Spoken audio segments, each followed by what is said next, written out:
Gaddafi stadium में पाक बरतानिया सीरीज का आखिरी T20 इंग्लैंड ने पाकिस्तान को जीत के लिए 210 रन का हदफ दे दिया। ग्रीन शर्ट्स की नाकिस फील्डिंग, बाबर आजम और मोहम्मद वसीम ने 3 कैचेस छोड़ दिए। डेविड मिलान 78, ब्रूक 46 रन के साथ नॉट आउट रहे। पाकिस्तान ने 3 विकेट के नुकसान पर 39 रन बना लिए।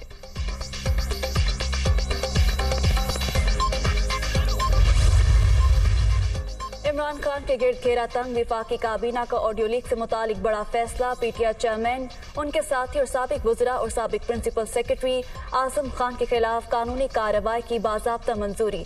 सर्कुलेशन समरी के जरिए कैबिनेट कमेटी की सिफारिशात की तायद। कौमी सलामती के मामले पर कार्रवाई नागुज़ीर करार। FIA को हसास इदारों के हुकाम को तहकीकाती टीम में शामिल करने का भी इख्तियार।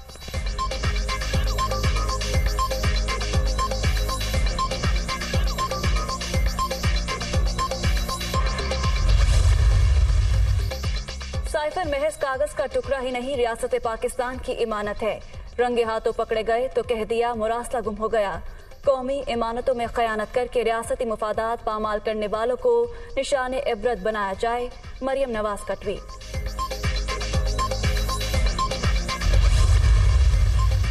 और हमारी हुकूमत को साजिश के तहत गिराने वाले अब साइफर गुम होने का ड्रामा कर रहे हैं। ये चाहते हैं हकीकत कौम के सामने ना आए। साबित हो गया जो हम कहते थे वो सच था। मुरासले की मास्टर कॉपी वजारत खारजा में मौजूद है। गिरफ्तारी से खौफजदा नहीं, धमकियां देने के बजाय जेल में डाल दें। हकीकी आज़ादी की जिद्दोजहद से पीछे नहीं हटेंगे। इमरान खान का टेक्सला में खिताब। शहबाज शरीफ और राना सनाउल्लाह को तैयार रहने का पैगाम।